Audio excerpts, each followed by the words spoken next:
Hey everybody, this is Jim at SP500chart.com. It's a Sunday afternoon, almost 4 o'clock p.m. I'm taking a break from watching the Falcons play a very lackluster game against the Arizona Cardinals. Of course, since I've taken a break, they probably scored 2 touchdowns within 47 and a half seconds. But so be it, I'll find out in just a bit. Before we get started, I need to remind you that the website and this video are for educational purposes only. Nothing stated at the site or in the video is intended to be used as investment advice. I can draw lines on charts, but you have to draw your own conclusions from your own research, and you need to make investment decisions that are suitable for your personal financial situation. I am not a licensed financial professional. I am just a guy who draws lines on charts. Oh, by the way, we're going to take a look. I think we'll take a look at the Russell today too. And just so you know, when I say the Russell, I'm talking about the Russell 2000. I'm not talking about some of the other Russell indexes, the Russell Small Game Bait and Tackle Index. I'm not talking about that. Just the small caps. So anyway, looking at the S&P 500, we were expecting from our head and shoulders top, which we see here on a 1-hour chart. Here it is. We were expecting a downward move to roughly 1340. And what's kind of interesting is we have a small sign late on Friday that possibly could be setting up a little reversal for the market to rebound a bit. But what makes this interesting is we didn't quite meet that 1341 level. Missed it by just a couple of points. So my feeling is if this trend line right here, if we are looking at a legitimate break over this trend line right here, then that would be the first sign that a change in direction to a positive direction is starting to take place. But oftentimes you'll get a break and we'll get a little rally and then we'll get a back test. And sometimes the back test is lower than the low that was set inside the channel. But you could see how that bounced very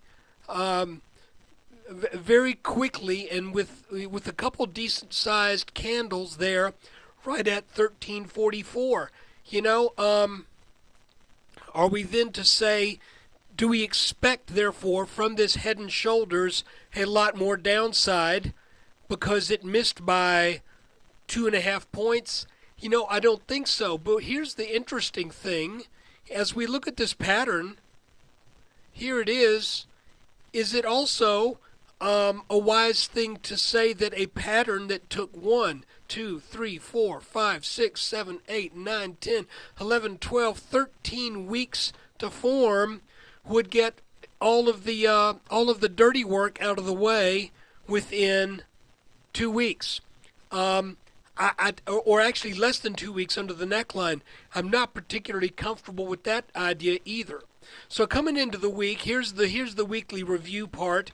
Coming into the week, I was expecting a potential bounce off this bottom yellow line, and we never quite got it. As a matter of fact, on Wednesday, we went underneath this line and stayed underneath this line for the rest of the week, and that's what led me to draw this new set of channel lines right here, these orange lines. In other words, the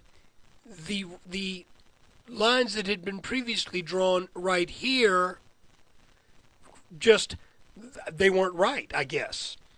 And you know, when you only have 2 touches on the top and 2 touches on the bottom, I think it's worth presenting those lines, and it's worth considering them. But when they start to get broken, then you have to consider something else. I still think this line has some importance. I just don't know how much. So right now I'm sticking more with these orange lines because that's a little bit more indicative of the kind of slope that you would have, I think, after the breaking of a neckline. As we go into this week coming up, we would be looking at the mid 1380s as likely resistance. And by the way, this could be potentially setting up our reversal here.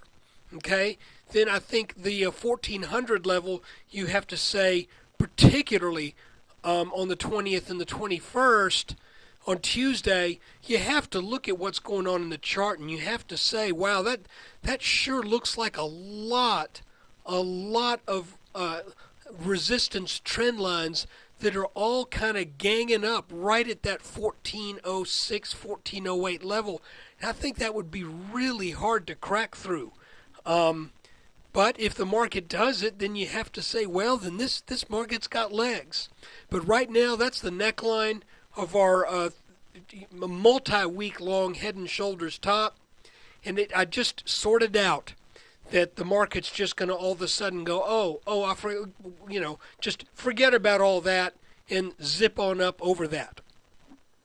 This getting over this orange line here does have the first sign of a firming up and a potential short-term rally to ensue from that point.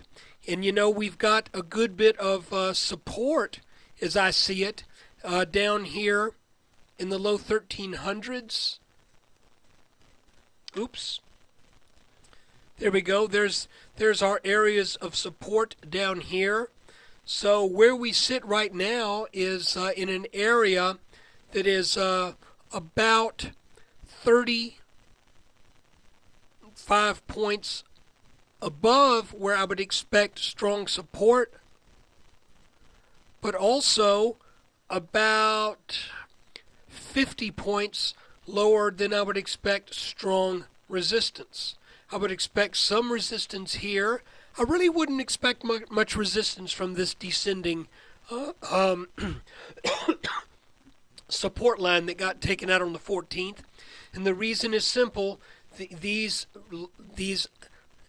descending support lines, if they're taken out to the downside, it's usually not much difficulty for a stock or an index to climb back into that pattern. It just doesn't seem that hard to do. So going forward into the week, I would look for weak resistance in the low 1380s, and this is a descending line.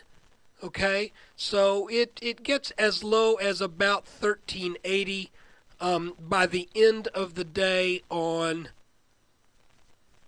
the 21st, and then we've got the shortened day on. Is that a short trading day on the 23rd? I thought the markets would be closed on Thanksgiving, but it looks like here, I'm not too good with these details, guys. I just draw lines on charts, but looks like we're set up on the chart for a half day on Thanksgiving. Frankly, I'd say take the whole day off. But anyway, there you have it for the S&P. I think this channel bears watching. And I also think this line bears watching. What should be strong resistance in the low 1400s and what should be strong support in the mid 1320s. Let's take a quick look at the Russell. Let me change that. Let's look at the Russell 2000. I think this is kind of interesting here. And after we do this, we're going to look at the SOX. Let me make sure I got this line drawn. If you're a real believer in long-term trend lines, then I think you look at the Russell and you say, boy, it's pretty much do or die right here. Because we've got this trend line drawn way back from the lows of March 2009, picking up the very lows on that October 3rd day, October of 2011. And then we got just this past Friday, a inconsequential pierce of that line by next to nothing, and now what appears to be a very small bounce in the day with the Russell closing up a little under 1%. If the Russell takes this line out, then I think that then that would bode pretty poorly going forward, because if this line gets taken out, then you have to ask yourself, where would the next area of support be expected? And I would expect it to be around 730, which was the previous low. And you can see that the Russell, despite this what looked to be an inverted head and shoulders here, and then an even smaller inverted head and shoulders right here, the fact that we came up to that high of 2011. You remember I did a mention on this a while back, where I said I would not jump on the Russell just because it got over this neckline, because that is so close to where it could also be hitting resistance around 870 or so. And lo and behold, it hit that resistance and has sold off pretty sharply ever since. So now let's take a look at the semiconductor index. I've done it once again, guys. I went on talking all about the semiconductor index and looked over and saw that nothing was recording. I hate it when that happens. So here's the semiconductor index. This is a 9-day chart. Each candle, 9 days of trading. You can see that that since roughly 2001, there have been 1, 2, 3 touches on this top line, and you can see that this was something of an ascending triangle that broke down, back tested, and then that's when the real fun began. Then you can see off this bottom a nice rally back up to this line, then a break of this line, and now it looks like we may be making a complex head and shoulders up here.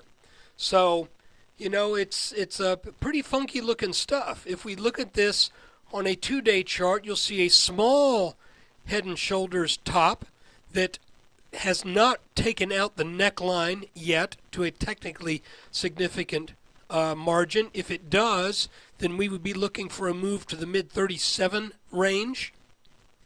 In addition to that, we have a larger head and shoulders pattern with a complex head and shoulders on the left shoulder, standard rally for the head, and then a head and shoulders on the right shoulder.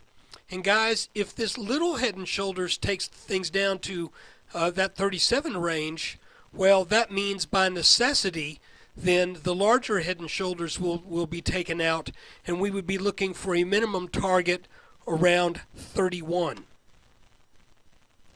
So there you have it, our weekly review and a look at the S&P, the Russell 2000, and the semiconductor index. I think the semis really need to be watched closely, as well as the Russell. So that's it, guys. I appreciate your time. Thank you. If you're a subscriber, and listen, if you're watching this and you are not a subscriber to SP500chart.com, I'm telling you, you need to think about it, because it's $19.95 per month. That's it. That's less than $1 per trading day. If you drink coffee at Starbucks, that's 1/3 of a cup of their cheap coffee, depending on what part of the country you're in. If you like the frou-frou girly drinks, then that's 25 to 20% of what you can drink in a Starbucks. And tell me, what's better for you? So look, guys, thanks for watching. Take care. Come on over to SP500chart.com. Check out the details.